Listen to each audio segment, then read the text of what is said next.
To kick us off, if you guys could introduce yourselves, name, where you work, and then a little bit about what you're working on and why it's relevant to our crowd today. So Mehmet Sanliol, I'm a managing director in Evercore's technology corporate advisory practice, just up the road in Menlo Park. I cover quantum computing as one of my focus areas. Just a little bit of background, I studied physics at Oxford and hence kind of gravitated towards quantum as it's been emerging and growing. I've spent a few years of my career in London, a couple in Sydney, and since 2014 I've been out here in the Valley. Why I mention that is this is increasingly a global industry.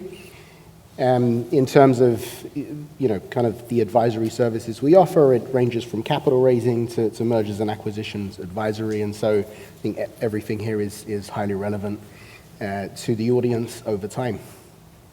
Sure, Pedro, Costa. I've been with Morgan Stanley now on my 18th year. I run M&A Tech for the Americas, and I also lead our quantum coverage efforts inside the bank, which started actually as a personal interest. I'm not a physicist, I'm just an economist, so I'm a little bit in a disadvantage right now, but it's a tremendous ecosystem, super global, as Mehmet alluded, and obviously very exciting and disruptive technology that we want to be part of as well. Awesome. Just to set the stage with our audience, raise your hand if you're an entrepreneur or CEO of a company. Okay. Any CFOs in the crowd? Just a few? Okay, awesome. So let's talk about what is happening right now in the market. Obviously, 2022 is not 2021 as far as availability of capital, types of financings you can pick and choose from. What exactly happened and how is that impacting financing and capital?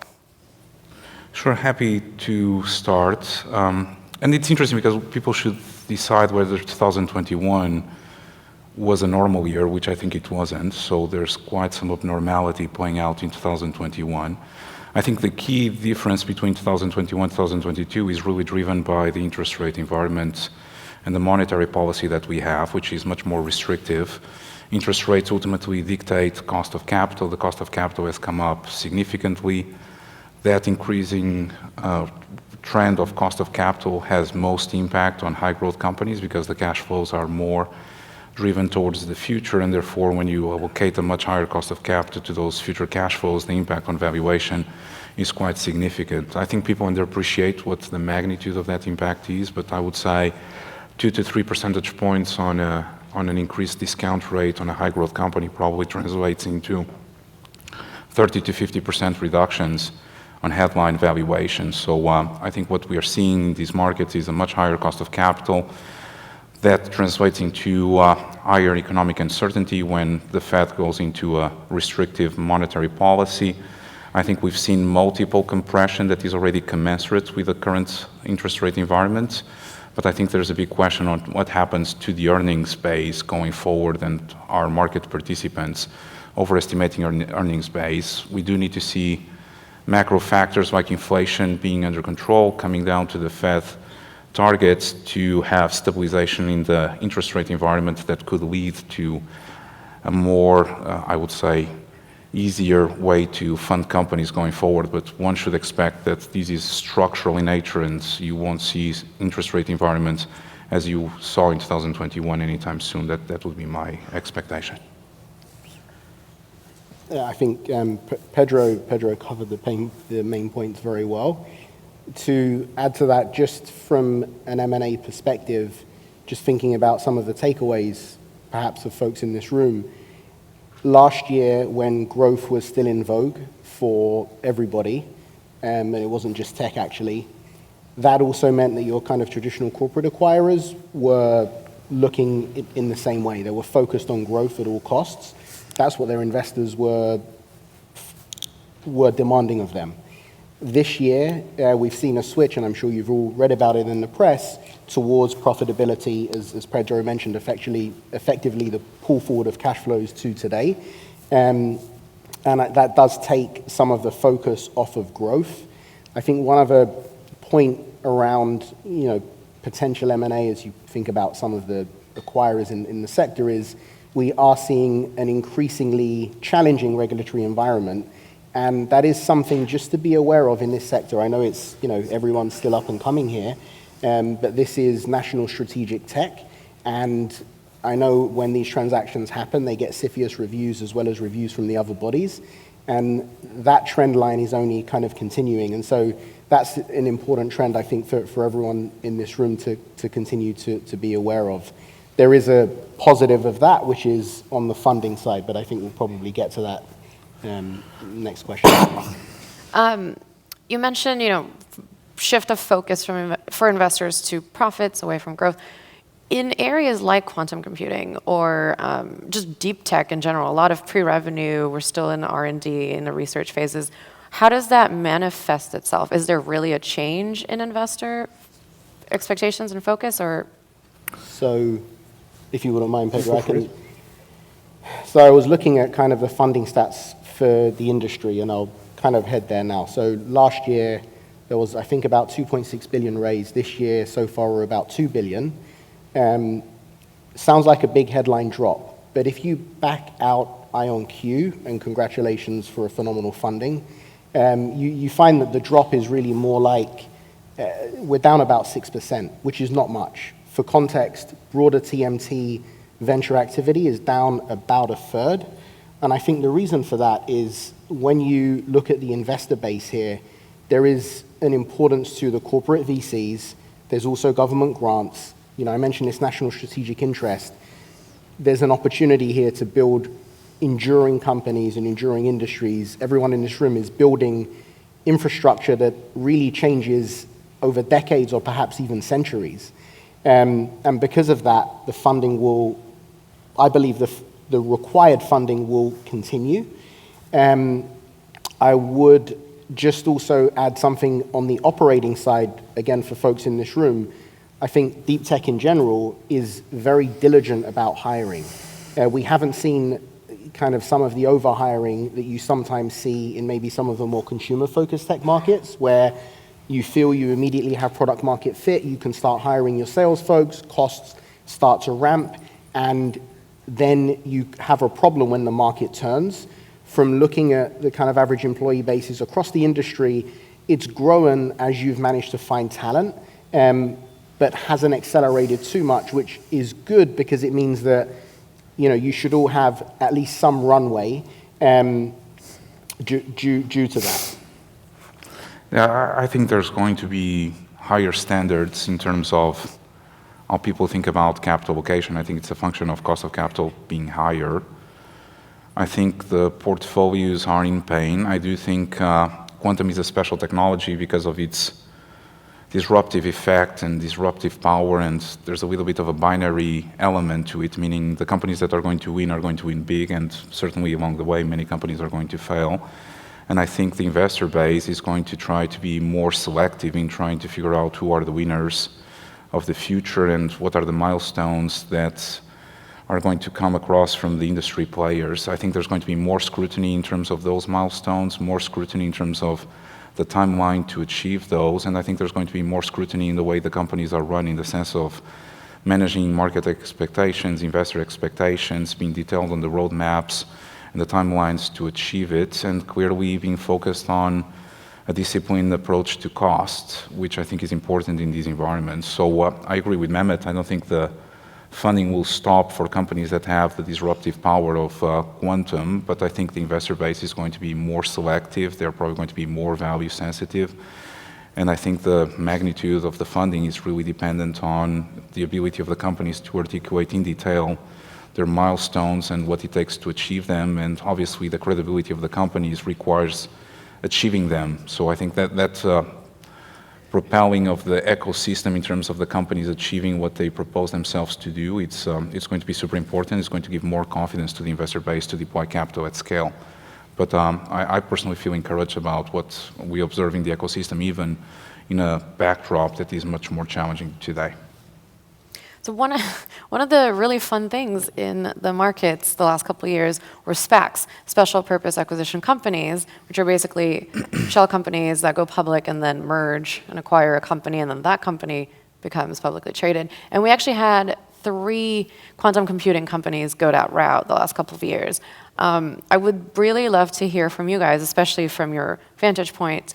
Why did that happen in the period of time that it happened? And then why might that not be something that companies in the at least near future can count on as an exit option or a financing option? So I think in terms of SPACs, it comes back to what Pedro was mentioning at the beginning around cost of capital.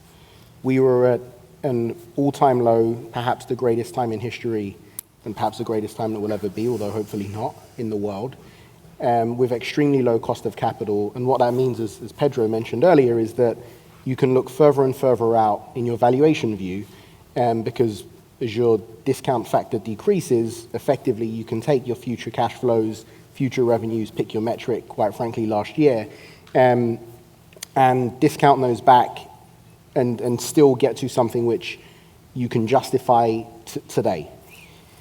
So that was critical. I think the other key piece was that the regulatory, and maybe perhaps regulatory isn't the right word, but I'll use the regulatory environment around SPACs was still evolving. And so the kind of difference between SPACs and IPOs, the kind of fact that a SPAC is a merger, and so you could put out future projections as the company itself, as opposed to the analysts forming the projections based on discussions with the company, which is an important distinction for investors, especially when you think about retail investors and the sources that they have access to. It was still kind of forming. And we obviously had some examples of companies that, perhaps went over the line in terms of what they had promised, and some of those projections had already been, they've already kind of missed some of their milestones and are clearly not on track, which is not in quantum necessarily, but in other spaces, which increased the regulatory focus and scrutiny on that environment. And I think that took some wind out of the sails of the SPAC market. I think it's important to add, though, that while SPAC is something that have been around, I think, for over 20 years and kind of are finding their feet, so to speak. So even if you look this year at the activity level is still above what they were, I believe, in like 2019 and 2018. So it's not that they've completely gone away. It's that they're finding the right fit, which perhaps they haven't yet found it. But I wouldn't sit here and say that they're gone forever. They just need to find the right fit. And I think the retail point I made earlier, just around the importance of retail to the SPACs, is something that really drove the market last year. And that is something, with the rate environment changing as it is, has really come off to a certain extent, because people have gone from an environment where it looked like there was free money, sorry to use that phrase, to now, we've obviously got inflation and we're worried about energy bills and whatnot. And so that capital pool, which was important to some of the trading dynamics and what was happening to the multiples, has come off. Yeah, I think people talk about SPAC companies as if it was an asset class, but I actually don't think that's the right approach, meaning the SPACs are a form of financial technology that enables certain companies to go public, and I actually thought in quantum did serve a very unique purpose, in the sense that quantum is a very disruptive technology. Everything is up in the future, and the elements of being able to discuss more openly with the investor base what the prospects of the companies are and being transparent into that future roadmap was a big advantage versus a traditional regular IPO, and also enabled you to do significant capital raises, which in a capital-intensive industry like quantum becomes quite relevant.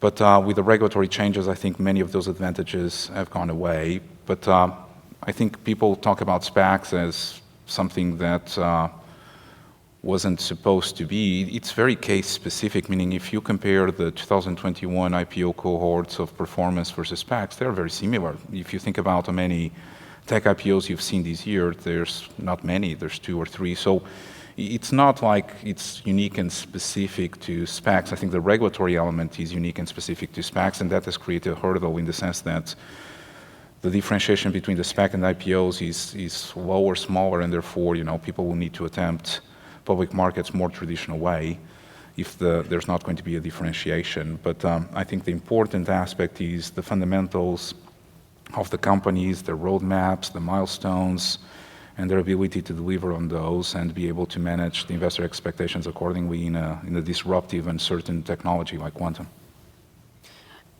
You mentioned especially retail investors. As a quantum computing company, how do you tell that story quarter after quarter? Because all these companies, it was this amazing environment, they went public, and then now they're public, and they have to keep telling that story to investors quarter after quarter, which, if you're a consumer business and you're selling widgets, is a little bit easier, especially if your investors are buying widgets day to day. Quantum is a completely different situation. So do you think that now they're in sort of a trickier position now that they're public, or are they going to be able to keep potentially tapping the market some more? I don't know if it's trickier. It's, I think people that want to invest in quantum do need to have a long-term perspective, and they need to understand that the risk profile of the companies is much larger than the typical company. I think the way the quantum companies will need to conduct themselves, and it's not only public companies, the same applies to private companies as they need to go through several rounds of funding.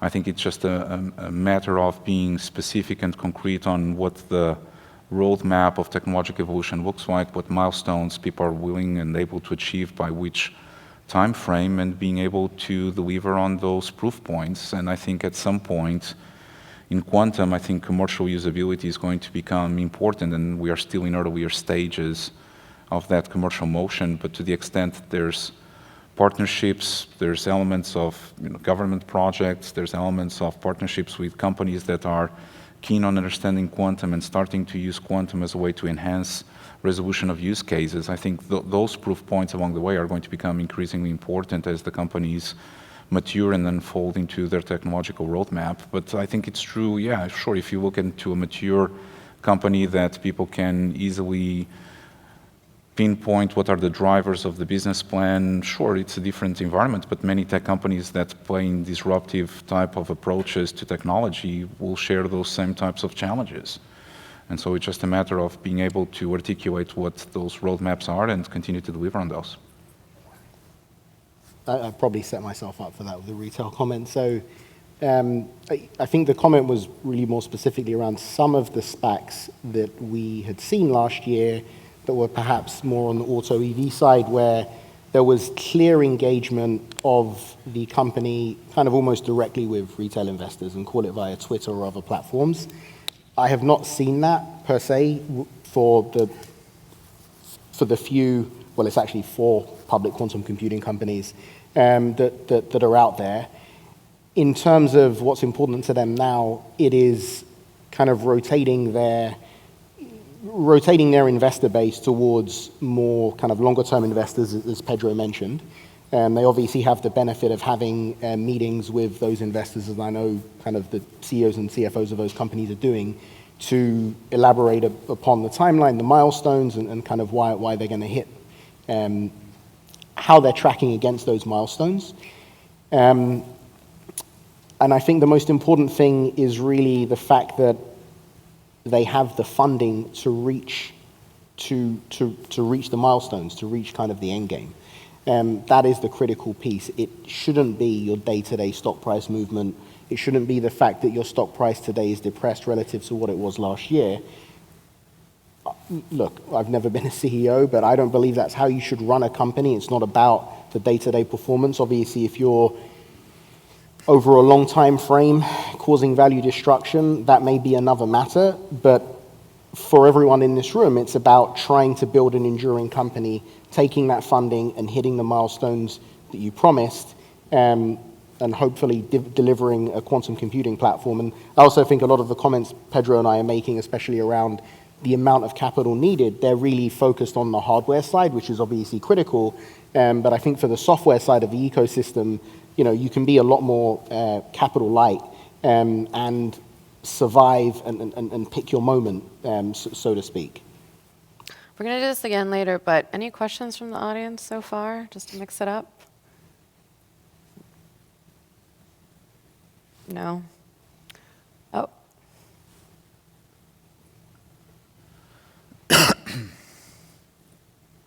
Okay. If you could introduce yourself as well. Oh, Santanu Basu.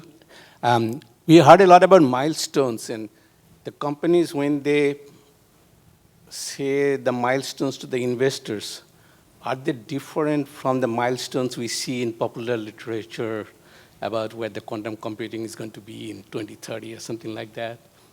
Because I would assume the milestones to the investors are going to be more conservative, more modest, right? Did you hear? That's very specific to each company's approach to how much they want to disclose and how they manage the expectations of delivering on a specific roadmap. So it's going to be case by case. I would assume that a prudent company wants to be able to talk about milestones in a way they feel highly confident they should be able to achieve them in the timeline that they are proposing. But I also think people need to take a little bit of a different approach to quantum just because the uncertainty around the technology is so much higher and the complexity and the engineering challenges that many of the companies are dealing with are very specific and unique. So I think this all goes, obviously the companies need to perform their activities and deliver on their roadmaps, but I also think the investor mindset in quantum needs to be a long-term driven one, meaning if companies in quantum are going to succeed, they are going to become very relevant, high valuation, high market caps types of companies. The question is how much time is going to take us there and what proof points can you show along the way that will prove that you're going to be one of the winners. But if quantum delivers on its promises, and that on itself is obviously a key question mark, but if they do, then the TAM and the volume of business and the value of these companies is going to be quite significant. So I think, if you're investing in quantum on a daily speculation bet, then, you're up for a roller coaster. But I think the smart investors are looking into a long-term perspective on what these companies can achieve. And we're talking about roadmaps that are going to be multi-year roadmaps. Do we have a second one? I was just going to add, in terms of milestones from an investor's standpoint, I think it is important for everyone in this room to translate what may be technical milestones into what it will eventually mean for customer use cases. So as certain technical milestones are met, it may open up certain use cases in certain industries, sizing those use cases for the investors, really kind of thinking about it as really empathizing with the investors. Put yourself in their shoes. They want to ultimately understand the TAM, as Pedro mentioned, and how is that TAM going to evolve. You're probably all in the best position to understand that, especially as you engage with customers. And thinking about how you can straightforwardly show that to investors is the most important way of kind of proving the milestone. So, for example, even if we developed, let's say within 5-10 years, let's say within 5 years we have a 1,000,000 qubit machine. Well, if the error correction ratio still happened to be 1,000 to 1, and I know there's been a lot of papers that it's much lower now, and we didn't have an algorithm that could give us a quantum advantage use case, or perhaps in 5 years' time, some classical evolutions in AI chip landscape and GPUs and others had eroded some of that away. Well, that's not particularly interesting from an investor perspective. So I think these are some of the things that we need to take into consideration as we're really communicating to the investor base what these milestones are and what they mean for them, which is really what they mean for the end opportunity that is being opened up as these pretty technical milestones are hit along the way.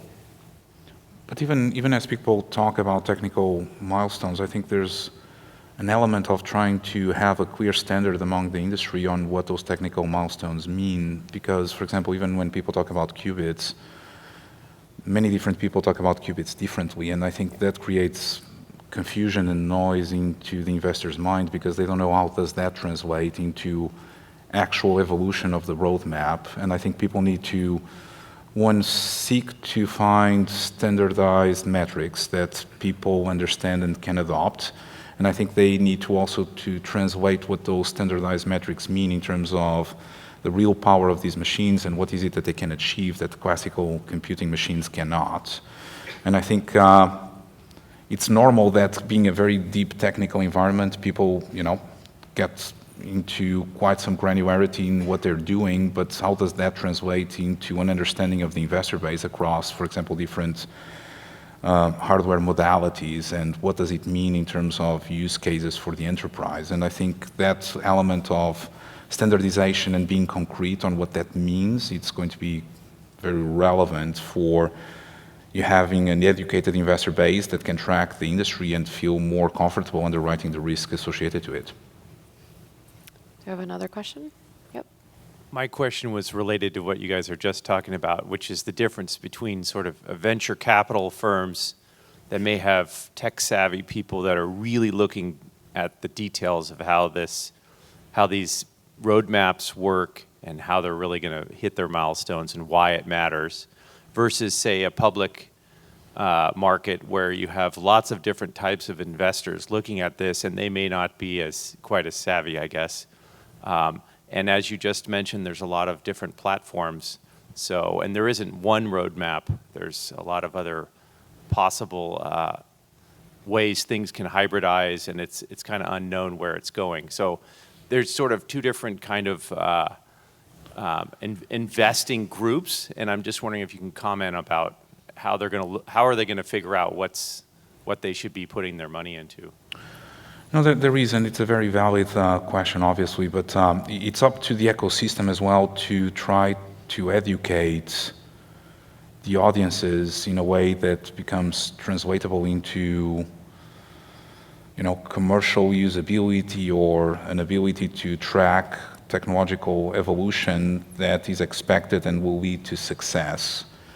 And surely it's upon the companies that are more in the public eye to be able to be more concrete and educate the investor base. But even within the highly specialized technical quantum ecosystem, because I have the benefit of speaking with many of you, I hear different opinions about things all the time. So it seems like the industry is still battling different points of view on how the roadmaps are going to develop, what hardware approaches are going to succeed, what it takes to be successful, what it takes to have commercial usability, what are the timelines.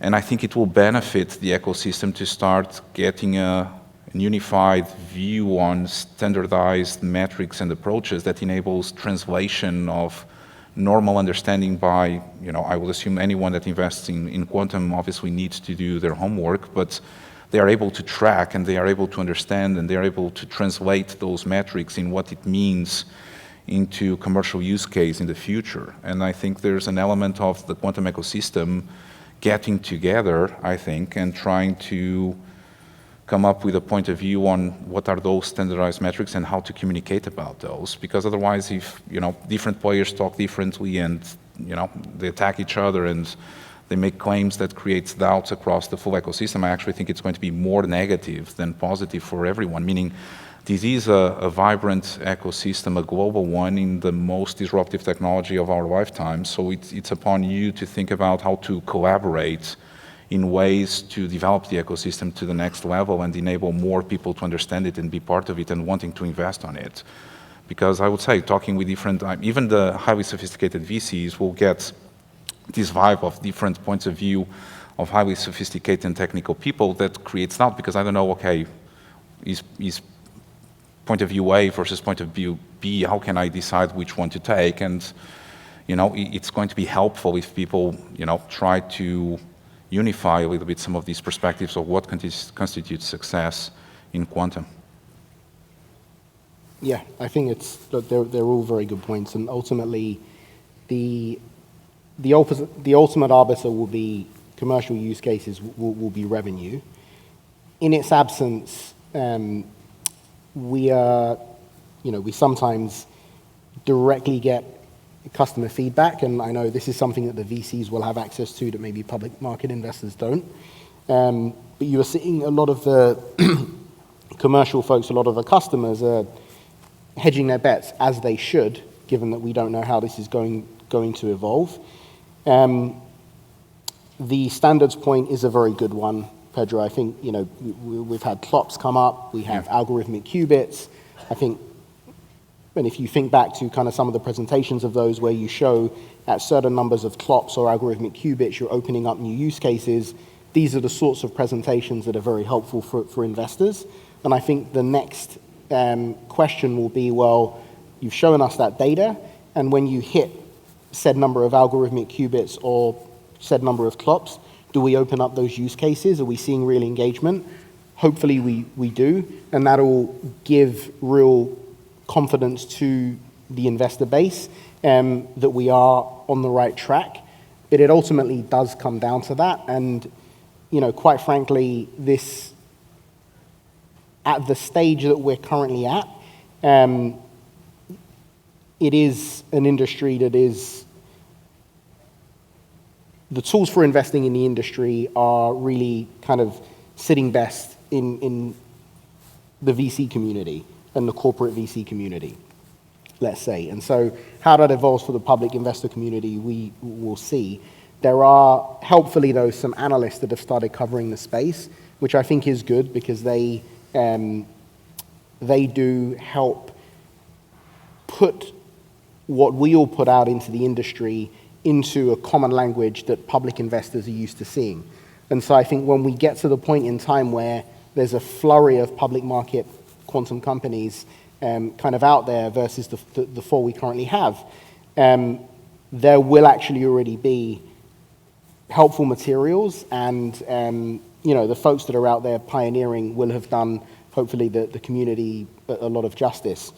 The final point I'll make around the industry coming together is increasingly important in this industry because of the national strategic kind of interest and breakup of the industry, so to speak. It means that, to some extent, you can't necessarily bring all of the best talent in the world and bring them into one place that would accelerate the timeline. And the more fragmented the kind of intellectual landscape becomes and the talent landscape, the longer you would expect the industry to take to evolve. And it is very much an industry where it's about the pie appearing in terms of commercial revenue and then that growing from there. And so I think it does behoove us all to work together to get to that point. And then, perhaps we can think more about how we're going to break up the pie. But we need to get the pie first before we kind of worry about divvying it up. And that's something we should all work together to do. Speaking of national security and geopolitical considerations, how is that affecting the options and what companies can and can't do in terms of navigating markets and tapping new types of investors? Is it setting limitations? No, certainly there's always going to be limitations if it becomes more nationally focused and people being defensive on what is it that they're willing to share into the scientific community. But I think there's a sufficiently large ecosystem of companies in the US, in Europe, in locations of Asia, Australia, Israel, and so forth that enables a pretty vibrant, significant community. And so I think, if anything, the geopolitical tensions just actually attract even more attention to the importance of quantum. It's a weird derivation of what we're living today, but it's something that brings more national focus and attention to a technology that is so important and disruptive and could have, obviously, important security ramifications. But I think from our perspective, which is much more the commercial usability, and quantum power is going to be a function of commercial usability for sure, meaning certainly there's going to be national aspects to play, but what I think people here want is to translate their business plans in real commercial usability. And I think it's up to this community to get together, and even the formation of pie that Mehmet was referring to, the education burden on how that pie is built and how big it is, it's part of this ecosystem to define, meaning I think the enterprise is open-minded to find ways to use quantum, because who doesn't want to take an edge and the lead on a disruptive technology that enables you to differentiate faster versus your competitors? Everyone wants to be doing that, and I think the smart enterprise should be starting to educate itself and build the teams inside and internally and work with the ecosystem to understand how can I use this technology to my own advantage. But I think it's upon the ecosystem to educate these commercial use base and to work collaboratively and create, a track record of success in terms of companies using proofs of concept and thinking, okay, this is actually a differentiated technology, and therefore I'm going to continue to build it, I'm going to continue to educate myself, I'm going to continue to invest. And I think that collaboration from this ecosystem is going to be critical and fundamental. So you need to help the enterprise understand the power of quantum. And I think the enterprise is curious, but there aren't many people that are quantum proficient, and it's upon these vibrant but relatively small community to start educating and creating ramifications into a larger set of users. The same applies to software development, meaning the more software developers get interested and curious about quantum, and the more they dedicate themselves to develop solutions that use quantum workloads, the better it's going to be for everyone. So how do you spread that educational wave across, a much larger group of users and developers and so forth? I think that's going to be critical as well for the success. And I think the flip side of take all the best qualified people in the world and put them in one company and hope that works and accelerate the timeline is that there are probably net more people working on this right now because of the kind of geographical bifurcation. Perhaps we're going to see, certainly on the hardware side and maybe on the software side as well, national champions demanded in each region, if not certain countries, which means that there should be more chances for, a lot of people here, quite frankly, and across the industry to see their projects through to completion, and those projects to at least be relevant to their nations, if not globally. There's a benefit to not being, not having kind of started the company, say, 10, 20 years ago, having set up your, all of your foundry services, say, at TSMC, and now being caught in that particular wave. You are all still setting up your companies, and so you can set them up with this geopolitical chessboard in mind, knowing how to play it, which is in some ways easier than having set up an entire manufacturing ecosystem and having that flipped on you over the course of a few years and having to deal with that and having to deal with the valuation impact of that. I think one important point about this as you think about the overall market size, though, is that we do need to start, and I think we need to do this in tech overall, honestly, Pedro, as well as just quantum, but we need to look at TAM on some sort of regional or even country basis. That becomes more and more relevant. It's not just global TAM, 8 billion people. We need to be a bit more diligent about where can we really sell, given our friendly nations, because of how important this technology is and its implications. Before we do one last audience question, M&A, what is the environment right now? Is there still activity? What kind? What stages? What are you guys seeing? There is activity. I think with the public markets closed for longer and financing becoming more challenging, I think that's going to create more opportunities for consolidation. And I think that's true across the overall economy and technology, and especially if there's a stabilization of the environment and people understand that the volatility is subduing. I think that you're going to see more M&A coming through.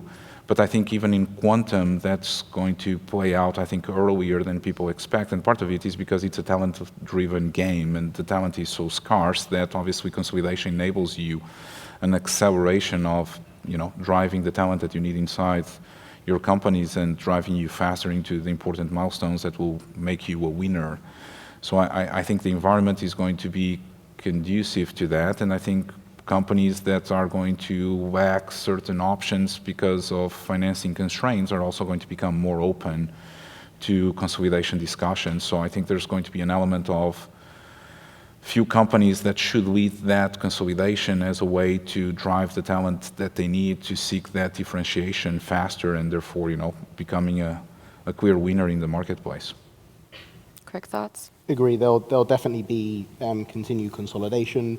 We've already seen consolidation in the industry. I think the gentleman before us flashed up a chart, and interestingly, if you look at that, it was a lot of hardware buying software to create systems companies, which of course is the way the classical computing environment started, was with system companies and then eventually kind of unbundled. So would expect to see more of that kind of activity, certainly. And I think as you think about broader M&A and some of the perhaps big players looking at the industry, I think for those folks, and Pedro would be interested in your perspective here as well, but for those folks, they really have the privilege of being able to bide their time until they know that something is absolutely the right technology before potentially making a move.